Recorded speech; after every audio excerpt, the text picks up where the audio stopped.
What if the obstacles in your life aren't roadblocks, but divine stepping stones leading you to the fulfillment of God's perfect plan? Welcome, everyone. I'm so glad you've joined me today. Have you ever found yourself in a season of waiting, when it feels like nothing is happening, and you're left questioning if God is still listening to your prayers? Maybe you've faced obstacles that seem impossible to overcome, or you've wondered why the promises God gave you seem so distant. I want to share something powerful with you today, something that can transform the way you view your struggles, your waiting seasons, and the challenges in front of you. What if I told you that God is not only with you in the waiting, but that He's using this very moment to turn your faith into reality? What if the obstacles you're facing right now are part of the divine plan He has for your life? Stick with me, because by the end of this message, I believe you'll see your journey in a whole new light. You'll realize that God is not only faithful to His promises, but that He is actively working behind the scenes to bring His purpose to life in you. So, let's dive into this together and discover how God's timing, His perfect plan, and His unwavering faithfulness are shaping your life in ways you may not even realize yet. Stay with me until the end, because this could be the message that changes everything. God's nature is faithful and unchanging. This is not a poetic exaggeration, nor is it a hopeful ideal that comforts us in difficult times. It is truth, eternal and unwavering. God cannot fail because He is the very definition of constancy. In a world where everything shifts, where feelings fluctuate, promises break, and people disappoint, God remains. His word does not expire, and His purposes are not subject to revision. The God who spoke the universe into being is the same God who speaks life into your situation, and He does so without hesitation, without uncertainty, and without the possibility of failure. We often perceive faith through the lens of human experience. We trust people who are mostly trustworthy. We build our lives on systems that usually work, and we make plans that are hopefully reliable. But God is not mostly trustworthy. He is not just usually dependable. He is not bound by probability or potential. His faithfulness is not a trait He learned or a skill He developed. It is His essence. He does not change like shadows or seasons. He is the same yesterday, today, and forever. Every word He speaks echoes through eternity with the same strength and power as the moment it was first uttered. This truth becomes a foundation for faith when the ground beneath our lives begins to tremble. When prayers feel unanswered and circumstances look unyielding, we must anchor ourselves not in the evidence of sight, but in the certainty of who God is. Because His character does not change, neither do His promises. What He said, He will do. What He began, He will finish. His timeline may differ from ours, but His intention does not waver. There is no plan B with God, no backup blueprint, no divine improvisation. He knew the end from the beginning, and your life has always been part of His unshakable design. Doubt often arises not because we question God's power, but because we misunderstand His nature. We believe He can do anything, but we quietly wonder if He will. We imagine He might choose not to act, or that perhaps our faith is too small, our sins too many, our timing too off. But the unchanging nature of God means that His willingness is not contingent upon our worthiness. He is not like men who change their minds or withdraw their support. He is not swayed by emotion or manipulated by circumstance. He is steadfast. He is loyal. He is faithful to His word because He is His word. This unchangeable faithfulness is not merely theological. It is deeply personal. It means that when God made promises over your life, He factored in every failure, every fear, every delay, and every detour. He took all of it into account, and still He declared, "My purpose shall stand." This should shatter every whisper of fear and erase every trace of uncertainty. If God cannot fail, and if he has chosen to work all things together for your good, then even what looks like defeat is under divine management. Even the silence is saturated with his faithfulness. His covenant with you is not transactional but transformational. He is not waiting to see how you perform before he fulfills his word. He has already written your future and embedded his promises within it. Faith, then, is not about convincing God to act. It is about aligning your heart with the truth that he already is. When everything else fades, falters, or fails, God remains. His mercy is new every morning, not because he recalculates his love each day, but because he never stops being who he is.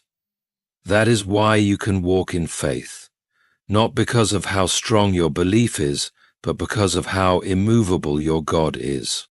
The storms that rise in life are not proof that God is absent. They are often the stage upon which his faithfulness is most clearly revealed. He does not need calm waters to be God. He does not need perfect circumstances to keep his promises. He speaks to the storm, and the storm must obey. He walks on the waters that threaten to drown us. He multiplies the little we have and makes it enough. His nature is not altered by our lack. His power is not diminished by our weakness, and his faithfulness is not subject to expiration. What he said over you, he will bring to pass, not because you are flawless, but because he is, not because you never doubt, but because he never changes. Faith is not wishing, it's trust anchored in truth. In the realm of Christian belief, faith is not a vague hope or an emotional high that flickers in the candlelight of Sunday morning worship. It is not mere optimism or positive thinking dressed in religious language. Faith is a bold, confident trust in the nature, word, and will of God. It is rooted in reality, not the reality we see, but the one God has declared. Faith begins where God's truth is received without condition, and it becomes powerful when it is held onto even when evidence seems absent. Wishing is passive. It dreams but doesn't move. It hopes without direction, desires without promise, and longs without assurance. Wishing stands outside the gates of heaven, looking in with wonder. But faith walks through the gate because it knows it belongs. Wishing says, "Wouldn't it be nice?" Faith says, "God said it, and I believe it." Faith doesn't merely imagine what could be. It grabs hold of what God has said already is and refuses to let go, even when the seen world contradicts the unseen truth. This is the kind of faith that pleases God. Not a fragile emotion that changes with the wind, but a steady conviction that God is who he says he is and that he will do what he has promised. Faith is substance, not shadow. The Bible calls it the substance of things hoped for, the evidence of things not seen.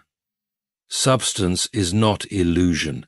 It is the beginning of reality taking form. When a believer walks by faith, they are not living in denial of the world's circumstances, but in alignment with heaven's perspective. To trust in God is to tether yourself to the truth that never changes.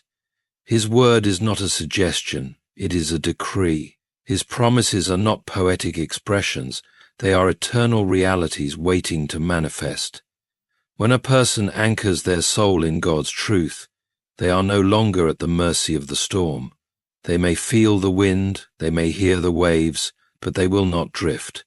Because their faith is not wishful thinking, it is anchored. Anchored faith survives because it is tied to the rock, not to the wave. This is why the enemy's fiercest attacks are not aimed at our comfort, but at our confidence.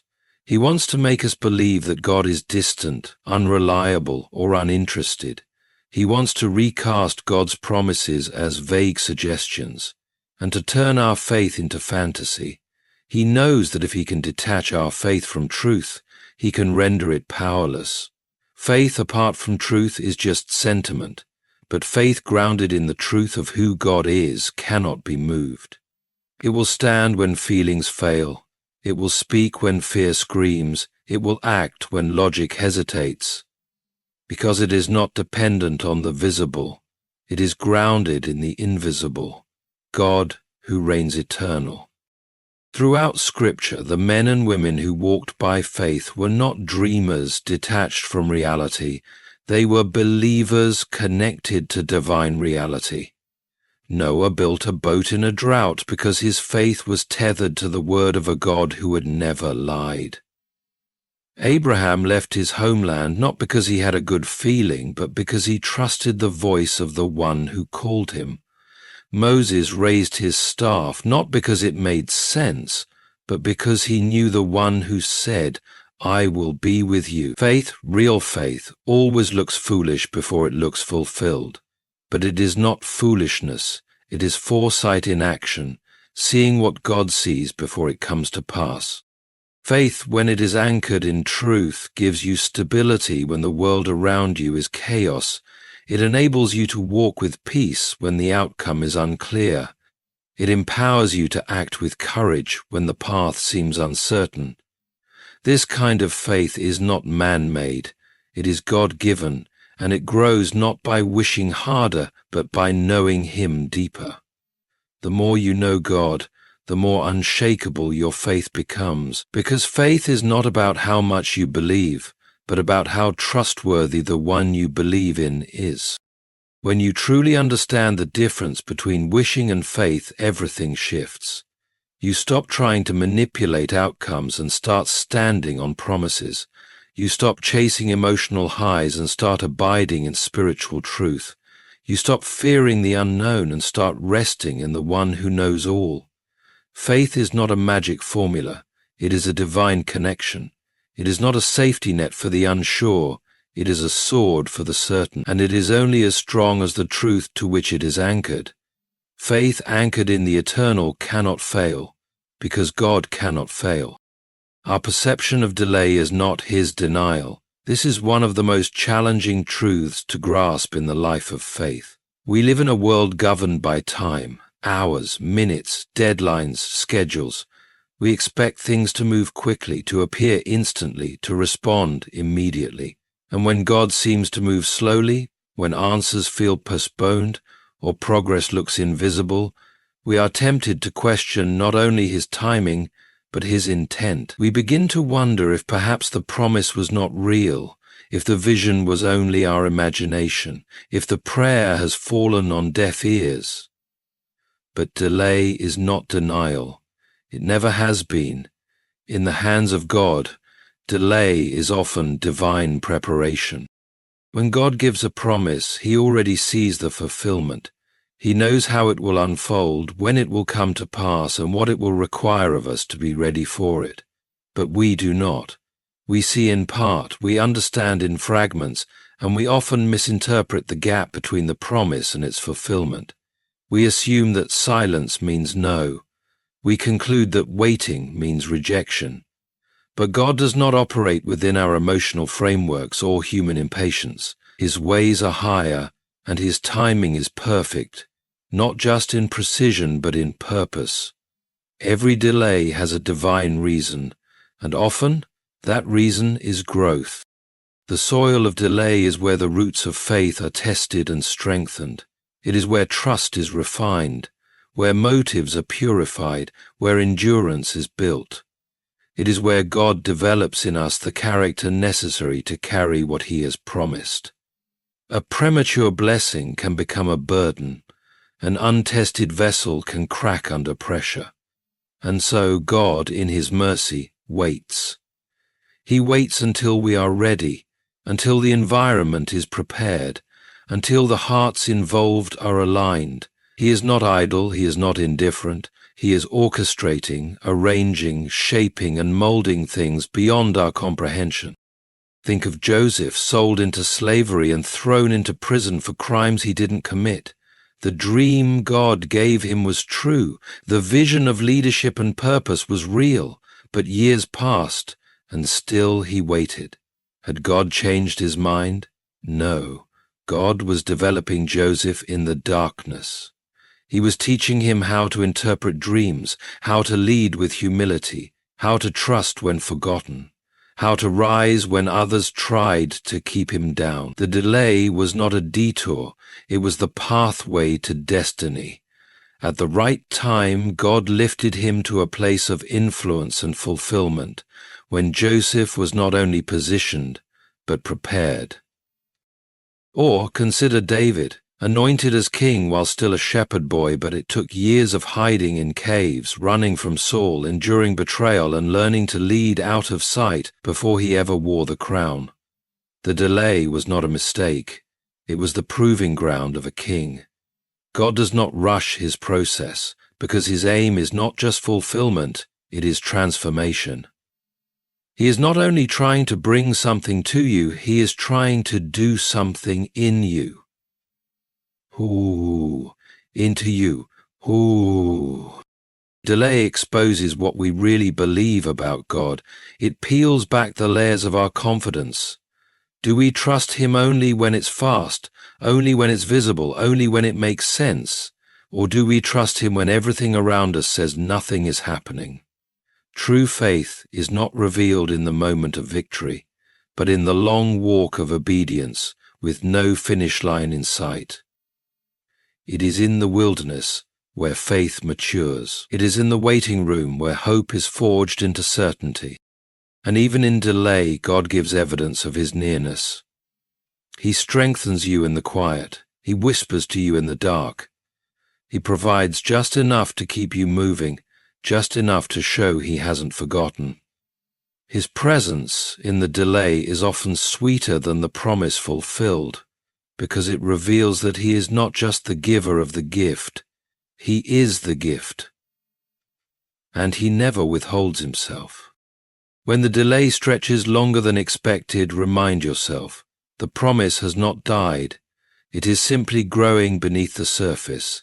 Seeds don't sprout overnight. Oaks don't rise in a moment. What God is building in your life is meant to last, and that kind of foundation takes time. What feels like inactivity is often divine intention. What looks like silence is full of the sound of his sovereignty at work. So do not confuse delay with denial. God is not late. He is faithful. He is wise. And he is always right on time. Reality begins where faith aligns with God's will. This is a spiritual principle that transcends emotion and goes deeper than intellectual understanding. Faith by itself is powerful, but when it finds its root in the will of God, it becomes unstoppable. We often talk about faith as something we must possess, as if its strength comes solely from our ability to believe hard enough. But faith is not a force we generate. It is a response to revelation. It is not the product of emotional enthusiasm, but of spiritual clarity. When you align your faith with what God has said and willed, you are not dreaming. You are participating in divine reality. God's will is not abstract. It is not hidden behind locked doors, nor is it only revealed to the few. His will is expressed through his word, whispered through his Spirit, and revealed through Jesus Christ. When we spend time in the Word, when we walk in prayerful communion with the Spirit, when we let our desires be shaped by the heart of God, our faith begins to align not with selfish ambition, but with holy purpose. And when this alignment happens, we are no longer asking God to bless our plans. We are stepping into his. True faith does not seek to persuade God, but to perceive him. It is not about bending his hand. It is about understanding his heart. Faith aligned with his will doesn't insist on its own timeline or outcome. It listens. It submits. It believes because it has heard from God, not because it has imagined something beautiful. When you begin to walk in this kind of faith, you are not moved by circumstance. You are moved by truth. You are not building castles in the sky. You are laying bricks upon the firm foundation of his promise. This is the kind of faith that makes the invisible real, not because the believer is special or mystical, but because God honors His word. His will is not wishful, it is active, alive, creative. When He speaks, things come into existence. When He declares, reality conforms. So when a believer stands in faith upon what God has spoken, they are not hoping it will happen. It must, because heaven and earth may pass away, but His words will never fall to the ground unfulfilled. We must recognize that not every desire is a directive from God, not every dream is divinely inspired, but when a desire is born out of intimacy with God, when it carries the weight of His Spirit and the peace of His presence, that desire becomes sacred. That desire becomes aligned, and aligned faith is creative. It pulls the eternal into the temporal, the unseen into the seen. It makes room in the natural world for supernatural fulfillment. Jesus Himself modeled this perfectly. He said, "I only do what I see the Father doing." His faith was not disconnected from the will of the Father, it was fully submitted to it. He walked in authority not because He wielded power apart from God, but because His will and the Father's will were one. When He spoke, things changed, not because He was wishful, but because He was aligned. When you and I begin to live that way, our prayers shift, our declarations carry weight. Our confidence is no longer fragile, because it is built on more than hope. It is built on heaven's agenda. This is why intimacy with God is the foundation for powerful faith. It is in His presence that we are shaped. It is in His presence that our ambitions are refined. It is in His presence that we stop asking, "God, will you do what I want?" and start asking, "God, what do you want to do through me?" When that exchange happens, faith finds its fire. It no longer burns from our own striving, but from divine direction. We stop wrestling for control and start walking in trust. Reality begins where faith aligns with God's will. This means that when you sense a promise from God, and it is confirmed in Scripture, in prayer, and in peace, you are not imagining, you are hearing. And once you hear, your only job is to believe, speak, and walk. Even when the evidence is absent, even when the path is unclear, you move forward. Because what is real in heaven will soon manifest on earth, not because of your effort, but because of your alignment. When your will bows to His, when your voice echoes His word, when your faith clings to His heart, reality has no choice but to follow. Obstacles are often part of the blueprint. This is a profound truth that every believer must embrace. In the Christian walk, obstacles are not just random disruptions or signs of failure. They are integral to the process of God's work in our lives. Too often we view obstacles as the enemy, as the indication that things are going wrong, or as proof that we are out of God's will. But the truth is, many times the very obstacles we face are part of God's divine plan to mold us, refine us, and bring about His purpose. God does not waste any part of our journey, not even the hardships. The Apostle Paul, in his letter to the Romans, declares that suffering produces perseverance, perseverance produces character, and character produces hope. This chain of spiritual growth begins with obstacles, real, tangible challenges that test our faith and stretch our endurance. These obstacles are not signs of abandonment. They are signs of God's investment in our growth. They push us to lean on Him more deeply, to trust in His provision more fully, and to develop the character necessary to carry the blessing He has for us. Think of the Israelites as they journeyed from Egypt to the Promised Land. They faced obstacle after obstacle, hostile nations, barren lands, hunger, thirst, and even their own doubts. Yet each obstacle was part of the greater plan God had for them. The wilderness was not an accident. It was a school of faith, where the Israelites learned to depend on God for daily provision. It was in the desert that God taught them his faithfulness, even when they could see no way forward. Had they bypassed the wilderness, they would have missed the lessons that prepared them for the promise. Obstacles in the wilderness were not the end of their journey.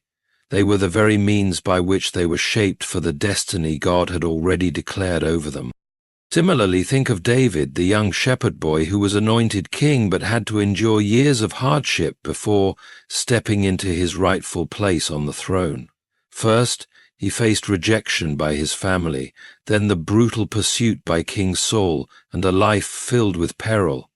David could have easily questioned why God would allow such hardships after promising him a kingdom. Yet these obstacles were part of the blueprint. They were shaping him, teaching him leadership, humility, and the heart of a king. Each obstacle refined him, making him ready for the task ahead. Had he been crowned king immediately, he would not have been prepared for the weight of the throne. But in the process, God was building David into the man he needed to be. In the same way, when we face challenges, we must resist the temptation to see them as roadblocks to God's blessing. Instead, we must recognize that they are often the stepping stones he uses to prepare us for greater things. The obstacles we face today are not signals of defeat. They are the tools God uses to refine our character and strengthen our faith. The very thing that seems to delay the promise may actually be what God is using to bring us into alignment with his perfect plan. Consider the example of Jesus. He is the ultimate picture of how God uses obstacles to fulfill his will. The cross was the greatest obstacle the world had ever known. It was a symbol of shame, suffering, and defeat, yet it was God's ordained pathway to redemption. The very obstacle that seemed like the ultimate failure was the key to salvation. Jesus' willingness to face this obstacle, to embrace the pain and the rejection, was the fulfillment of God's eternal plan. Through this, we see that obstacles are often the very means by which God brings his promises to fruition. In our own lives, we may face obstacles in various forms: unanswered prayers, unexpected losses, financial struggles, relational difficulties, and even our own personal weaknesses. But these challenges are not signs that God has abandoned us or that his promises have failed. They are, in fact, part of his divine blueprint for our lives. God does not waste our pain. He does not allow obstacles for the sake of causing us harm. Every difficulty is part of a greater purpose, a purpose that God is weaving into the fabric of our lives. It is essential that we see obstacles through the lens of faith. When we do, we realize that they are not opposing forces, but opportunities for growth, transformation, and deeper dependence on God. God does not promise us a life without obstacles, but he does promise that he will use them for our good. His word assures us that all things work together for the good of those who love him and are called according to his purpose. This means that even the challenges we face are working together for our benefit, shaping us into the people he desires us to be. So, the next time you encounter an obstacle, do not let it derail your faith. Instead, ask God to help you see it from his perspective. Understand that obstacles are often part of his divine blueprint for your life. They are the refining fires that prepare you for the purpose he has called you to fulfill. And as you trust him through each challenge, you will find that the obstacles you face today are the very stepping stones that will lead you into the promises he has prepared for you. God's timing is always perfect, even when it doesn't match ours. This is a truth that often challenges the hearts of believers, especially in moments of waiting, uncertainty, or hardship. As human beings, we are deeply bound to time. We live by hours, days, seasons, and years. We measure success, growth, and progress based on what we can see, touch, and understand in the natural world. But God does not operate on our schedule. His perspective is eternal. He sees the end from the beginning, and every moment is under his sovereign control. Therefore, what may seem like a delay to us is actually God's perfect plan unfolding in a way that is beyond our comprehension. We live in a culture that prizes instant results and immediate gratification. Technology, entertainment, and even the pace of modern life have conditioned us to expect things to happen quickly. But God's timeline does not follow the same pattern. He is not in a rush.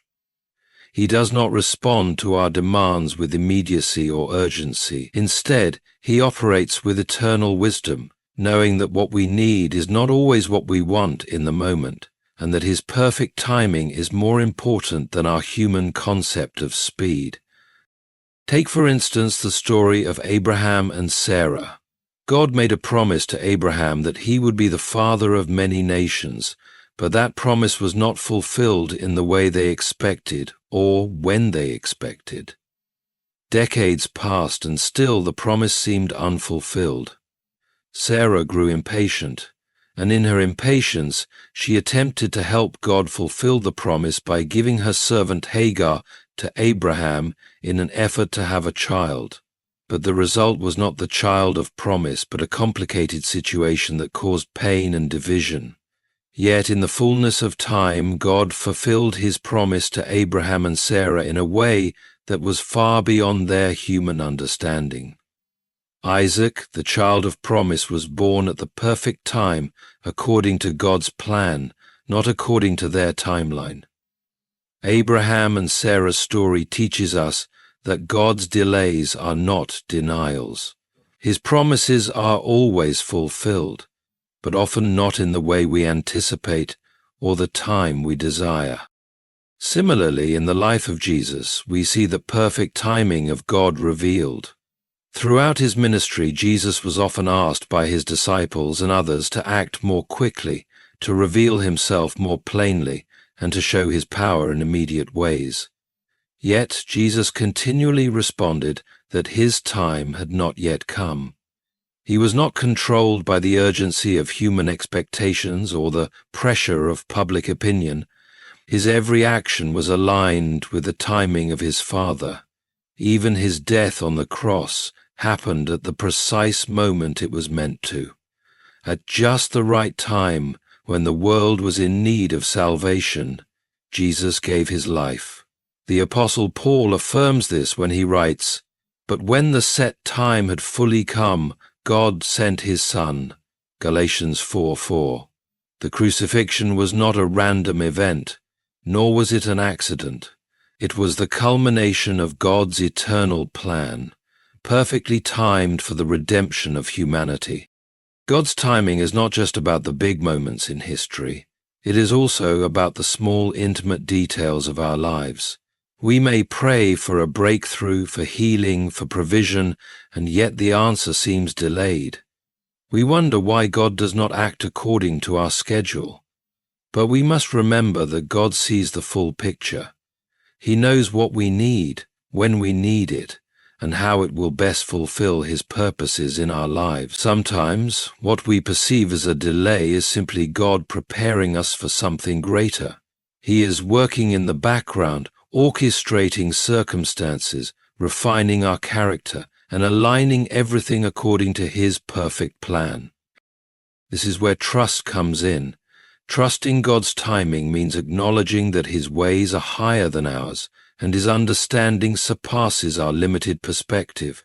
Trusting God's timing means surrendering our timelines and choosing to rest in the knowledge that he is in control.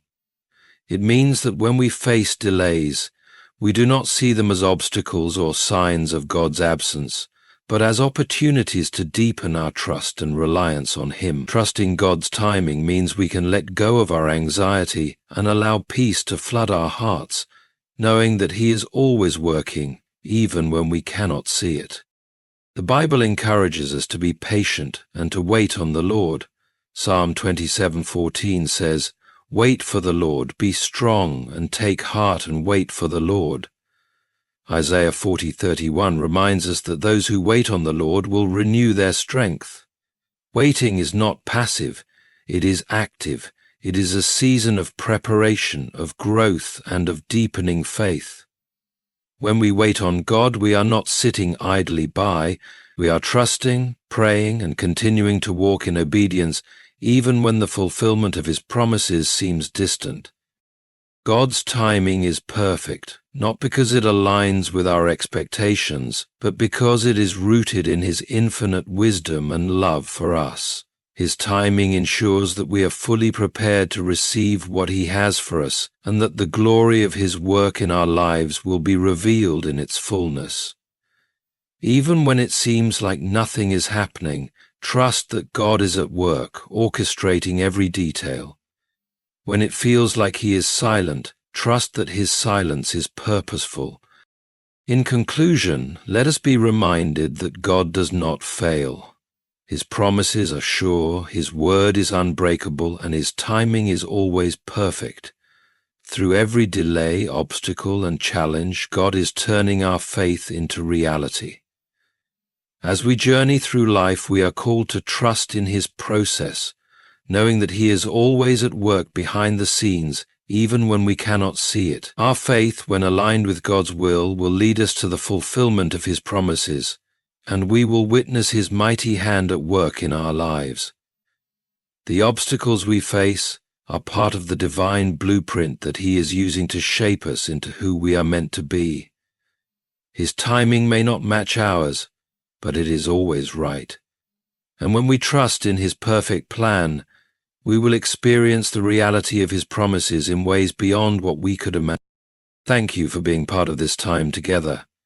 I pray that this message strengthens your faith, encourages your heart, and draws you closer to the One who never fails. May you continue to walk in His perfect timing, trusting that He is always working for your good and His glory. God bless you.